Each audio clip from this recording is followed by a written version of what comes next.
guys, and welcome to the Healyverse, or welcome back to the Healyverse, a place where anything could be next. Today, I have a new branch of our channel for you, and it's called Culinary. Now, when thinking of the name for this specific aspect, I went back and forth a little bit because I've wanted to do something with food, cooking, baking, etc. for a little bit now, but cooking didn't feel right, baking wasn't enough, and really, I needed something that just encompasses all things food related, hence culinary.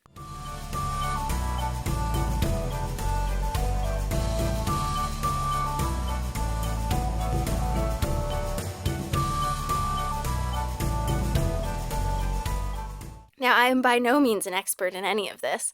Some of it is learn as I go, some of it may be educational for you, a lot of it will probably be very educational for me, but I wanted something that I could do for outdoor cooking, baking, indoor cooking, and things like making eggnog, which is exactly what we're going to do today. Now, before we get too into it, make sure you go down and hit like, subscribe if you haven't already, turn on notifications so you get notified whenever we release new stuff, and leave a comment if there's anything specific you want to see us make, which will now include foodstuffs.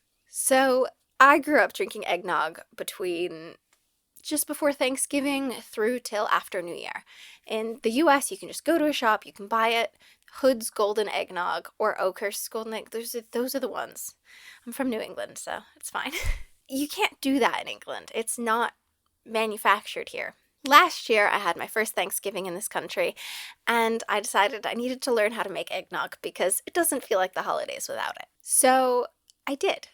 And I did it pretty well, honestly. Not to but I did it well enough that I was confident that that tasted just like eggnog. Matt now loves it and wants it all of the time. Our oldest definitely loves it, and the youngest, I don't remember if she liked it or not. But we're going to find out because she's going to have some this year. So I'm filming this on Thanksgiving Day. I've made eggnog and I want to show you the process, how I did it. Come along for this culinary adventure with me.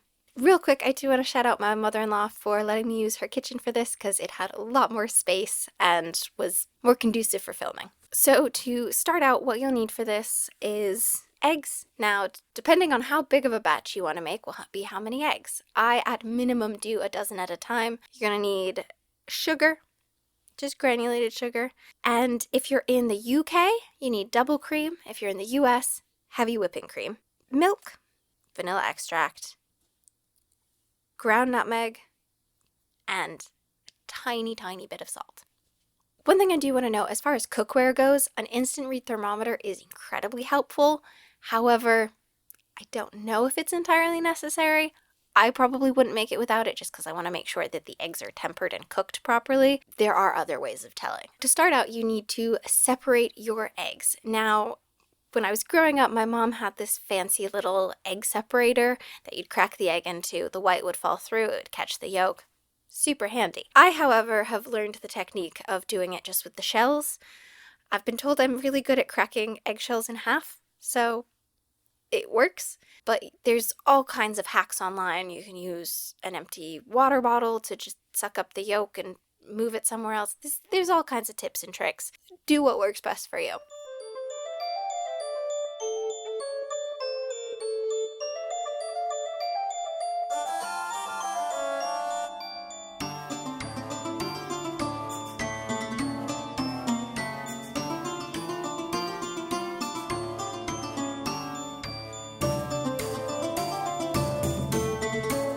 When you've got all of your yolks separated, you're going to add the sugar in. Now, some recipes will call for a cup of sugar for a dozen eggs. I went with a cup and a half. I like it sweet, and that's what some recipes call for. So you can kind of refine the sugar to meet your preferences. Once they're all together in the bowl, you want to whisk them until they get light and fluffy. They should take on a lighter color than the eggs themselves did. You can whisk the eggs first if you want to, but it doesn't make that big of a difference. And this is one thing, I won't always whisk the eggs all the way from the start because it takes some time for the rest of the mixture to get warm. So you can always keep whisking the eggs after they're combined. Now, in a saucepan, you want to put in your cream, milk, nutmeg, and salt, and mix it all together and bring it up to temperature. Now, you don't want your dairy to boil.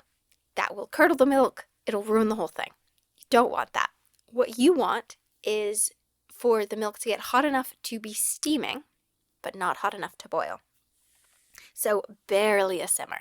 And you want to stir it frequently. I'm speeding this up because you don't need to watch milk almost boil. That sounds really boring. This is the most time-consuming part of the whole process. I do check it a couple of times with the thermometer just to see where we're at. Between 60 and 70 degrees Celsius or below 160 degrees Fahrenheit is kind of the sweet spot where you want to be. Once you've got your milk and cream to that temperature, steaming, not boiling, you want to slowly, sometimes messily, add your warm mixture into your eggs. You want to whisk vigorously as you do this, and I must say it is challenging to do on your own. So if you have someone who's willing to help you either by whisking as you add or by adding for you, that's great. This is done to temper the eggs so that they are not raw. There are eggnog recipes out there where you don't have to temper the eggs. I don't trust them, quite frankly. I want my eggs tempered. I want to know that they're not completely raw. Now, once you have the majority of the milk and cream mixture into your eggs, you can then add the egg mixture into the pan and bring the entire thing up to temperature. Now, some people will say you need to whisk constantly for this process. I've found you don't, and I prefer using a wooden spoon anyway. But do not forget about it. You want to make sure you're stirring it frequently. You want to make sure you're checking the temperature, because as soon as that hits 160 degrees Fahrenheit or 71 degrees Celsius, it's done. Another way of checking this, if you don't have a thermometer, is once the eggnog begins to stick to the back of your wooden spoon.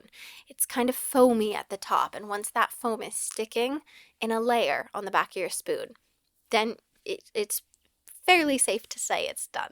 That's why I like using the wooden spoon. Once your eggnog has reached the golden temperature, you just want to remove it from the heat, add in your vanilla, alcohol if you choose to.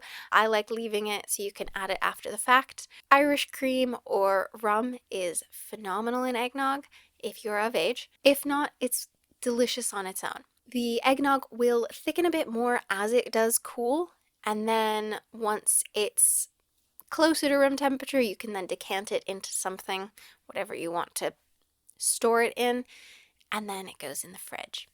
And there you have it. You just made eggnog. Or I've just made eggnog. Oh, and it's really good.